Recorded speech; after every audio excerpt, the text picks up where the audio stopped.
कूर येथील पुलावरून नदीत उडी घेतलेल्या तरुणाचा मृतदेह तब्बल 26 दिवसांनी आला आढळून. कूर येथील वेदगंगा नदीवरच्या पुलावरून 26 दिवसांपूर्वी वेदगंगा नदीत उडी घेतलेल्या देवकेवाडी तालुका भुदरगड येथील तरुणाचा मृतदेह अखेर बुधवारी तारीख 16 कुन्नूर भोजवाडी येथे वेदगंगा नदीपात्रात आढळून आला.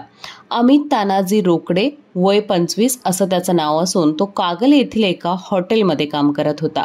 21 जून रोजी आपल्या गावी जात असताना अमितने आपल्या नातेवाईकांना फोन करून कूर येथील वेदगंगा नदीवरील पुलावर नदीत उडी घेतली होती. याची माहिती मिळताच ही घटना पोलीस आणि कुटुंबियांपर्यंत पोहोचवण्यात आली. दुसऱ्या दिवशी अमितचे वडील तानाजी रोकडे यांनी भुदरगड पोलीस ठाण्यात तक्रार दाखल केली होती. यानंतर भुदरगड तालुका प्रशासन आणि मुरगुड शहर नगरपालिका अग्निशामक विभाग बचाव पथक कोल्हापूर येथील रेस्क्यू फोर्स यांनी 4 दिवस नदीपात्रामध्ये तरुणाचा शोध घेतला होता.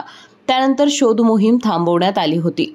वेदगंगा नदीला मोठे महापूर आल्यामुळे अनेक बंधारे आणि पूल असून देखील हा मृतदेह घटनास्थळापासून तब्बल 50 किलोमीटर अंतरावर मिळून आला. या घटनेनंतर भुदरगड, कागल आणि निप्पाणी पोलिसांनी वेदगंगा नदीकाठ परिसरात शोध मोहीम सुरू केली होती. मात्र दीर्घकाळ शोध घेऊनही अमितचा काहीच तपास लागला नव्हता. घटनास्थळी त्याने घातलेले कपडे आणि दुचाकीच्या आधारे शोधकार्य सुरू ठेवण्यात आलं होतं. या दरम्यान भुदरगड पोलिसांनी अमितचा फोटो निपाणी ग्रामीण पोलिसांकडे पाठवला होता.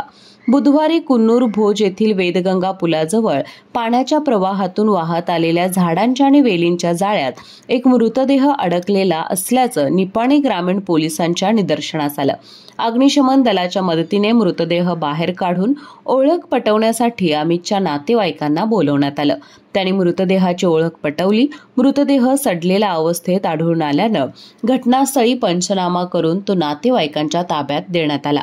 केके न्यूज साठी कागल प्रतिनिधी ओमकार पोतदार. भूपाळी रामपारी दिशादाही उजळल्या आल गोकुळ आपुल्या दारी. निर्भेळ आणि सकस चवीच गोकुळ लई भारी. गोकुळची दर्जेदार दुग्ध उत्पादने. गोकुळ अस्सल चव कोल्हापूरची.